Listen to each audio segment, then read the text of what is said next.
Senator napikon dahil hindi nakalusot o hindi makalusot yung mga tanong niya sa isang maritime expert. Naalala ba ninyo mga kapatid yung binigyan natin ng reaction video kahapon sa mga senator na yung mga Coast Guard natin parang tila ba sinisermonan pa mga tol. Tila baga lang naman mga tol So etong ating panonoorin ay mula kay John Reps. Panoorin natin to mga tol. Pero syempre wag mo kakalimutan mag-subscribe sa kanyang YouTube channel. Nakalagay po ang link sa ibaba. So sama-sama natin to panoorin. Alamin natin kung ano ang sitwasyon ngayon. So wag na natin patagalin pa. Panoorin na natin to mga tol. Karamihan sa mga Pilipino ay natuwa sa ipinakitang presensya ng Amerika sa isinagawang resupply mission. Yes. Pero ang ilang senador ay hindi ikinatuwa ang pagtulong ng kaalyadong bansa. Kinwestiyon ang presensya ng reconnaissance aircraft ng Amerika kung saan nag-warning ang eroplanong ito sa mga barko ng China noon habang nakikipagpatintero ang Philippine Coast Guard sa mga Chinese Coast Guard. Agree mga kapatid Habang itong nakaraang resupply mission natin, hinabol tayo, kitang-kita sa camera mga tol mula sa taas, di ba? Amerika ang kumukuha nun Amerika ang nag-re-record ng footage na yun mga tol, yung mula sa itaas. Wala naman tayong ganun Binibidyohan mga kapatid at nakita naman natin kung paano tayo hinaharas at paano tayo binubulas ng China mga tol. Diba? Napakaraming mga Pilipino natuwa doon kasi ginagampanan ng Amerika yung kasunduan diba? At hindi nila tayo pinapabayaan. Pero merong mga ilang senator, mga tol, hindi nga natuwa katulad ng pinanood natin kahapon. Binigyan natin ng reaction video at nasa 1,000 plus comments ata yun. Nung nagbasa ako ng comments mga tol, talagang hindi rin nila nagustuhan yung mga opinion, yung mga saloobin ng ating mga senator mga tol. So tuloy natin to. Kaya heto at pakinggan natin ang matinding sagutan ni Senator Robin Hood Padilla at maritime expert attorney Jay Batumbakal at tila napiko ng isa sa kanila dahil hindi na makalusot ang mga tanong nito. Ayan na, maritime expert mga tol, eksperto yan dun. Yung pong US Navy reconnaissance aircraft, umiikot lang po dun sa lugar, tama nga po, nagbibigay lang po ng maritime domain awareness, kaya hindi po siya directly involved dun sa nangyayari dun sa dagat. Tama. At hindi siya pwede maging involved kasi nasa area lang siya. Nanonood lang po siya. Yung area po na yon ay parte po ng ating exclusive economic zone and continental shelf, yung pong Ayungin Shoal.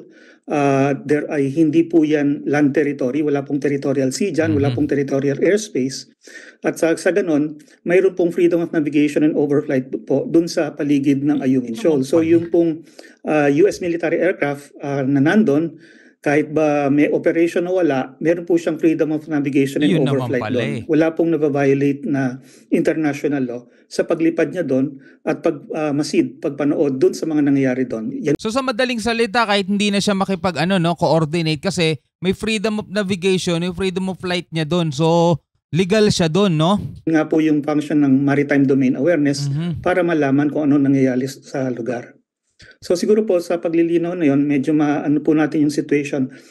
Dito po, I think naman malinaw na ang Pilipinas mula pa po noong 1999, nung sinadsad yung barko doon sa lugar na yon, ay peaceful naman po yung activities natin doon. Yeah. Nire-resupply, kaya nga po nagtagal siya ng ganon, lagi po natin siyang nire-resupply gamit po ng mga barko na sa tingin natin ay hindi provocative. Kaya nga po yung ginagamit ay civilian vessel lang para sigurado na walang potential threat na manggagaling doon. Ang hirap po ngayon ay ang China, ginagamit nga po nila yung Coast Guard para nga po pigilan yung ating resupply kung kailan niya gusto. At sa ngayon, hindi lang po yung Coast Guard ang ginagamit nila. Nakita natin dun sa latest na videos, pati yung kanilang maritime militia na parang part-time na soldiers nila, parang part-time Navy.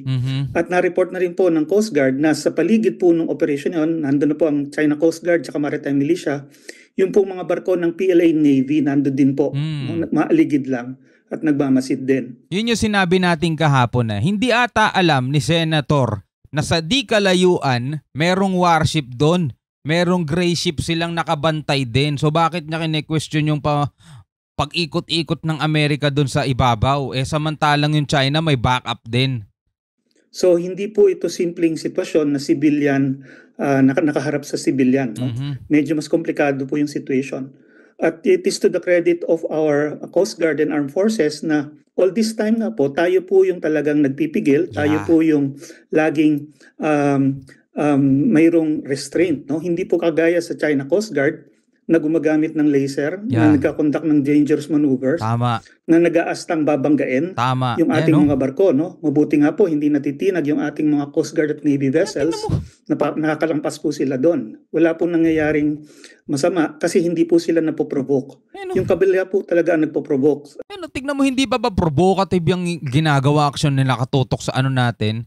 Dapat nakikita ng mga senator to bago sila magkukomento-komento Base po sa lahat ng mga datos na nakikita natin, information, lalo na sa mga video.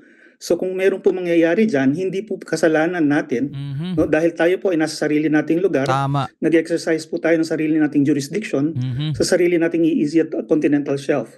Kung magkakaroon po ng gulo dyan, hindi po tayo mag-uumpisa, Mhm. malinaw po yan. At ang record ay very clear, no? Na lagi ang potential spark ng incident lagi nanggagaling sa kabila. Mhm. Dahil sila po yung nagpo-provoke, sila po yung nagko-conduct ng dangerous maneuver, sila po yung gumagawa ng paraan para maapektuhan yung ating mga operations. So dapat po siguro ganun yung ating framing dyan Tama. para maayos din nating ma-deliberate, matingnan kung ano yung dapat nating susunod na hakbang ngayon. Maraming salamat po. Agree ako sa iyo, isang maritime expert. Eksperto to mga tol sa mga ganito, no? Thank you for your insights, Professor J. Chairman, pwede bang magtanong dito kay Batong Bakal? Ayan na naman. Sige po, kay mauna na po kayo. Senator Senator Bato. Robin. Professor Jay, magtanong lang sana ko sa iyo. At least ikaw man ang acknowledge na expert dyan, no? Mhm. Pagdating sa mga bagay na yan. So kung establish natin na talagang yung Coast Guard is part of the Chinese military, so there is no preventing us from deploying also our Philippine Navy in the West Philippine Sea. Instead of Coast Guard gagamitin natin per international standards kasi establishment talaga na Chinese military ang Coast Guard nila. So mag-deploy rin tayo ng military natin in the form of deploying our Navy ships to patrol the West Philippine Sea. So tingin mo okay lang ba? Okay lang ba gawin natin yan? Okay lang po yun kasi actually po ginagawa po natin yun. Mhm. Pwede po nating itanong sa Navy, may record po sila ng regular na patrols dyan sa area. At dati nga po, yung Navy mismo ang gumagawa ng resupply missions din. No? Mhm. So parang tayo nga yung nagbigay ng parang accommodation na naging less provocative yung ginagamit nating barko para kaya nga ginagamit yung Onaiza May 1 and 2. Mhm. Pero kung tutuusin, no, dahil po yan ay exclusive economic zone and continental shelf natin, mayroon pong freedom of navigation lahat po ng barko, whether they are civilian or military. Mhm. At tayo po bilang bansa na may-ari nitong EEZ Continental Shelf, in fact, mas may karapatan tayo na magpadala ng kung anong gusto nating barko Yeah. dyan, whether civilian or military, Tama. para mag-conduct ng kung anumang activity para ma-proteksyonan yung ating mga rights dyan, lalo na dun sa natural resources dun sa Mahusay. area. Mahusay na Thank you, pagpapaliwanag. So salamat. Klaro natin yan. Thank you. Senator Robin. Professor Batong Bakal, sa inyo na rin po nang galing. Matagal na tayong paikot-ikot doon. Matagal na rin po tayong nagsusupply doon. Bakit po kaya tayo kailangan makarating na may Amerikano na doon? Kahit po sabihin ninyo na yan ay walang armas yan, US Navy po ang nakalagay doon. Sa palagay po ba nyo, hindi yun na magiging dahilan para magpalipad din ang China naman ng kanilang Navy din? Hindi po Well, ba kaya actually- ganun yun? Ang sinasabi ko lang po dito, sa matagal na panahon, 6 na taon po tayo na wala namang ganitong kalaking escalation. Paano tayo magkakaroon ng ganyang kalaking escalation ng 6 na taon? Best friend nga natin ng China nun. Pinapalayas nga natin ng Amerika noong mga panahon na yun Hindi nyo ba naaalala? Ay my goodness. Di ba? Panahon ni President Duterte, pinapalayas natin ang mga kanu dito. Best friend natin ng China. Bakit tayo haharangin? Di ba? Bakit tayo hahabulin? Best friend nga natin, di ba? So ngayon mga tol, iba na ang sitwasyon. Iba na presidente. Pinapasok natin dito ang Amerika, 'di ba? Ipinagpatuloy natin yung kasunduan noong 2014 pa, yung EDCA, 'di ba? Kaya nandirito ngayon yung Amerika. At ngayong mga panahon na to na hindi mo pwedeng ikumpara doon sa mga panahong best friend natin sila. 'Di ba? Ngayon, binubulas tayo, hinaharas tayo, hinahabol yung mga barko natin. Ngayon, ang sinasabi rito ni Senator Robin Padilla, hindi ba kaya magiging cause yan na baka magpalipad din sila? Kahit naman hindi sila magpalipad wala namang pinagkaiba yun na nandoon na rin yung gray ship nila Nakamatsyag lang nakaabang lang din 'Di ba? Nakaabang lang, nakamatsyag sa di kalayuan. So, ano pinagkaiba no sa nagpapalipad sila ng eroplano? Ganun din naman. Yung eroplano ng US nakamatsyag lang din naman, nag-aabang, binibidyohan yung mga pangyayari. 'Di ba? Nandito na po, may third party na. Ito po ba, isang ayon pa kayo, Professor, na may third party na rito? 6 na taon na wala naman tayo. Cat and mouse lang naman tayo dyan. Ngayon, meron ng, sinasabi niyo po ba na pagka ito ay nag-escalate, papayag kayo na tayo ay mapunta sa escalation nito? Well, una po, no, yung sinasabi po nating escalation, in the first place po, nauna pong magpa-escalate ang China dyan. Nung Tama. tinayo po nila yung 3 military bases dyan sa loob ng Spratlys, Mischief Reef, Scarborough Shoal, at Fiery Cross Reef. Mayroon pong 2 reconnaissance aircraft ang China na nakagaya nung sa US na naka-station po sa Fiery Cross kung hindi ako nagkakamali. At manamataan na rin sila dun sa ibang bases nila. Mayroon pong 2 fast attack missile boats na naka-station sa Mischief Reef. Yan po yung pinakamalapit sa atin na umaaligid din dyan.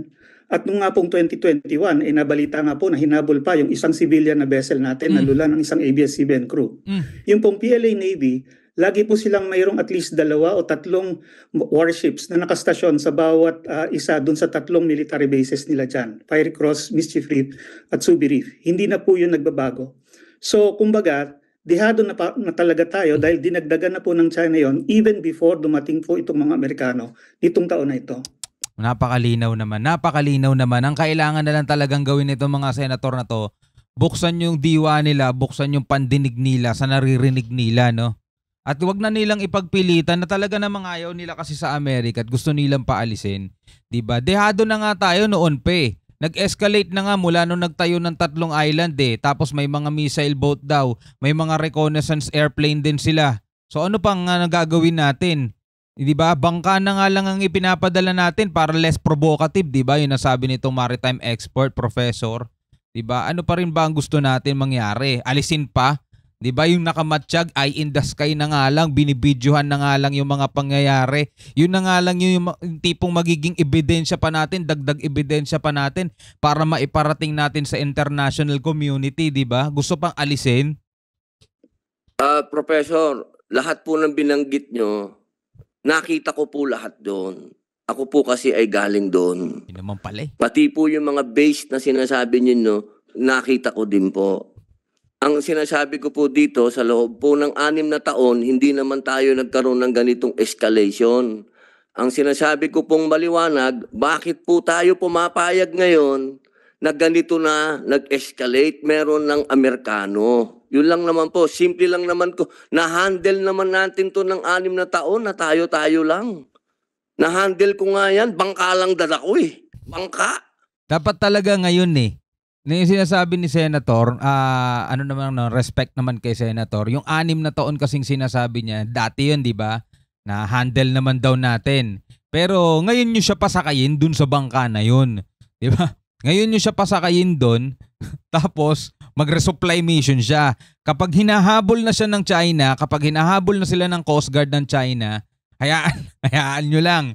No? Kapag biglang binomba siya ng water cannon doon, kasakay nung bangka na doon, saka nyo siya pagsalitain dyan at sabihin nyo, na-handle ba natin? Diba? Na-handle ko nga yan, bangka lang dala ko Bangka. Yun lang. Yun lamang po. Hindi naman po siguro mahirap intindihin na hindi natin kaya itong panindigan. Hindi natin kaya na tayo umasa sa Amerikano. Dito sa usapin nito, kaya sabihin natin na ang kanilang Coast Guard ay hindi civilian at yung atin ay civilian, ang tanong na malaki dyan, handa ba tayong mga Pilipino dito? At ito ba, hindi ito parang wagdatug lang? Na dito natin dinadala yung gulo? Ang gulo ng China at ng Amerikano sa Taiwan Bakit napunta na dito sa atin? 6 na taon, wala naman tayong pakialam sa gulo ng Taiwan. Pero eto tayo ngayon, nilalagay natin yung sarili natin, Prof. Hindi po kaya tayo'y nawawagdadog lang?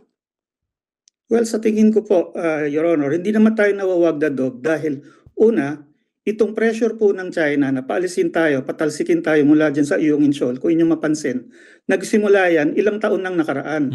Noong 2014 nga po, yung first time na na-blockade nila yung ating resupply vessel at hindi nakarating sa iyong Incheon. That was March 2014. It was only the month later na napasukan natin, napilitan tayo mag-airdrop ng supplies dahil doon. So sa akin po kasi, yung escalation po na nababanggit nyo, hindi po yan ngayon lang nangyari at hindi po yan dahil sa Amerikano, kundi dahil sa mga Chinese nga po na talagang in-increase yung pressure para patalsikin tayo sa West Philippine Sea. Ibig niyo pong sabihin, Professor, pumapayag kayo na may Amerikano dyan? Pumapayag po ako dahil sila po ay ating treaty ally. Treaty ally in defense. Po, ang China po hindi po nagre-responde kung sa tingin lang. Treaty ally po natin bansa. Sila in defense. Hindi ba po? Yun po ang treaty natin. Depensa. Depends nga po. Kaya nga po, tinatawagan sila para pag may operation tayo na kung mangyayari, meron din tayong defense. Opo, malinaw po yun, di ba? Yung ating Mutual Defense Treaty. Opo. Hindi dapat tayo nagpo-provoke. Opo.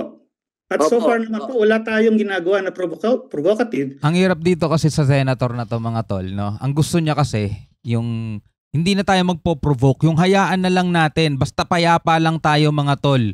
Payapa lang tayo, wag na natin masyadong panindigan, parang ganun na lang kasi lumalabas. Paalisin natin yung Amerikano para katulad lang daw yung mga nangyari nitong nakaraang taon, payapa lang tayo, no?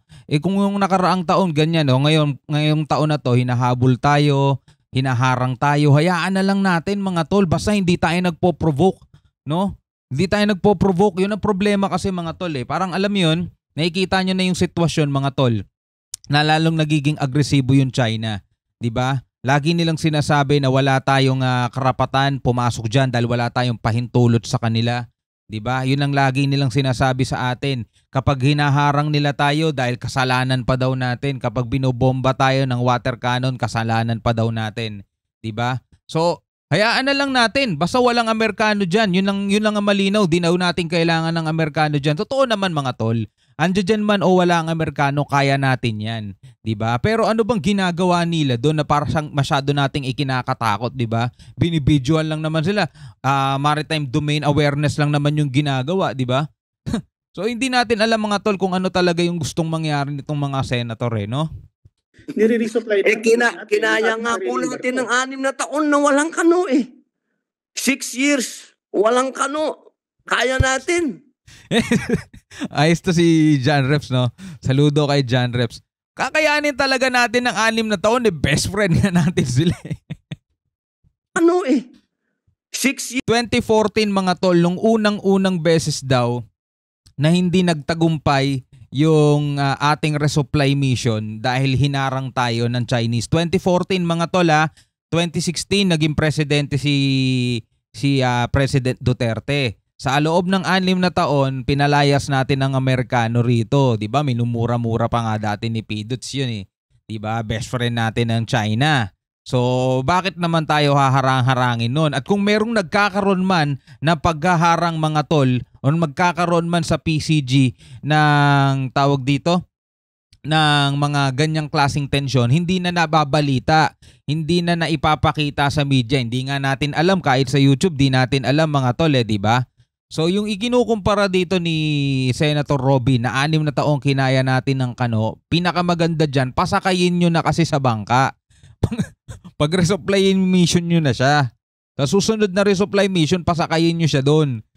Tapos tignan natin, mga tol. O, walang Amerikano, o sabihin ng AFP, mga Amerika, wag muna kayo dyan, gusto lang natin ipatesting sa ating mahal na senator yung sinasabi niya nung nakaraang 6 na taon. Years, walang kano. Kaya natin. Bakit tayo may kano ngayon? Well, ngayon lang po siguro tayo ginamitan ng laser. Ngayon rin lang po tayo Boom. pinatindi ang mga dangerous maneuvers at Basag. halos mabangga ang ating Coast Guard. Mhm. Ito po yung na-record na nangyari, nag-umpisa mangyari bandang 2021. Mm. Diyan po talaga yung increase ng pressure laban sa Pilipinas. Basag. Hindi po. Nasaan po ba kayo ngayon, Professor? Nasa Canada po ako para sa isang conference tungkol nga din para magsalita tungkol din dito sa West Philippine Sea. Mhm. Okay. Good luck po. Nakarating na rin po ba kayo sa Pag-asa? Opo. Kailan Kasama ko po po kayo yung UP nakarating? Marine Science Institute noong 2021. Naka-rubber boat po ako sa gitna po ng Coast Guard at ng Maritime Militia ng China. Sa Ayungin. Nakarating din po kayo. Doon po sa Sandy Cay. Yung Ayungin, hindi ko pa po narating yung Ayungin mismo. Sa K1, K2, K3, K4 po, nakarating kayo. Opo. Yun po yung talagang bawat galaw. Sinusundan nandun po yung militia. Between Coast Guard and Chinese Maritime Militia. Opo. Sa inyo pong palagay nyo ba, hindi natin kaya? Kailangan natin ng kano. Kung pwede lang sagutin si Senator habang nandiyan ka. Senator, yung bangka natin kitang-kita mo naman, di ba? Maipagbanggaan niya sa China Coast Guard. Sa tingin mo, tataoban China Coast Guard? Kapag yung bangka natin binangga ng China Coast Guard, malamang tataob yung bangka nila. Ang lakas ng bangka natin. Kayang-kaya natin yun, di ba? Kung pwede lang sagutin ng ganun. Sa tingin ko po talaga, kailangan natin ng tulong dahil sa dami. Titingnan nyo lang po kung gaano karami at gaano kalalaki ang forces na nilalagay nila dyan sa West Philippine Sea. We do not yet have enough tumatapang po tayo capability. dahil meron tayong backup. Ganun po ba? Ang gusto nyo sabihin? Opo, Talaga, yun po ang necessary dahil nga po matagal tayong hindi nagpondo ng ating modernization, armed forces. Ngayon lang po tayo nag-umpisa talagang seryosong mag-develop ng external self-defense capability at nag-acquire ng mga modern vessels. Malinaw po yan sa record that this took place only in the past few years. Na naniniwala po kayo. Kaya po in the meantime, nag-i-increase ng pressure ng China, siguro nga para mapatalsik na tayo bago tayo makapag-develop ng capability na kailangan natin. Yun, galing. Ayun. So, Professor, historically, masasabi niyo po ba na naging threat ang China sa Pilipinas? Historically, naging po, threat ba ang China sa Pilipinas? Siyempre po, historically, hindi. Wala Yun. pong opportunity Sino po ang before. naging threat sa atin? Historically, sino po ang nag-invade sa atin? Bakit papasok mo yung historically? Hindi naman bakit ipapasok yung historically? Wala naman tayo sa past. Nasa present tayo, 'di ba? Yung dati mong best friend, yung dati mong kasama, nangyayari to mga tol kahit hindi sa bansa o bansa meron kang best friend. Kasama mo na nung elementary ka, nung high school ka, nag-college ka. Best friend mo yon. Sinasabihan mo ng mga problema mo, magkasama na kayo. Historically, wala kayong problema. Pero dumating yung panahon na inahas ka niya, nagkaaway kayong dalawa, kayong dalawa yung naging mortal na magkaaway. Hindi ba nangyayari yun sa totoong buhay? So bakit natin titignan yung historically, naging threat ba sa atin ng China? Anong klaseng tanong yun?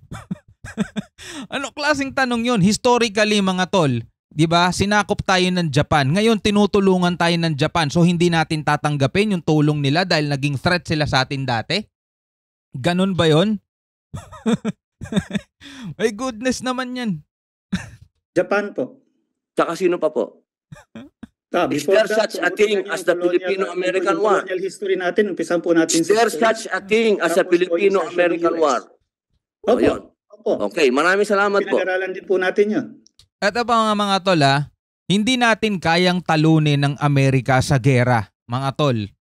Hindi natin kaya silang talunin. Hindi natin nakamit yung kapayapaan natin. Hindi natin nakamit yung pagiging isang republika ng Pilipinas kasi natalo natin ng Amerika sa gera.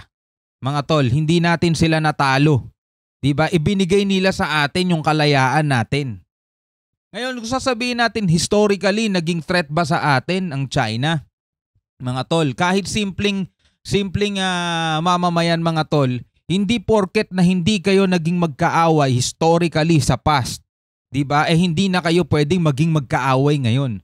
Tulad nga nung ibinigay kong sample kanina, diba? Meron kang best friend, sabay kayong lumaki, sabay kayo nagpatuli, Sabay kayo nag-elementary, high school, college, pero dumating yung time naging mortal pa rin kayong magkaaway. Diba? Ay naku po. So anong masasabi ninyo dito sa videong napanood natin? Comment ka na lang sa baba. Hanggang sa muli, ako nga pala si Shobaldi. Peace out.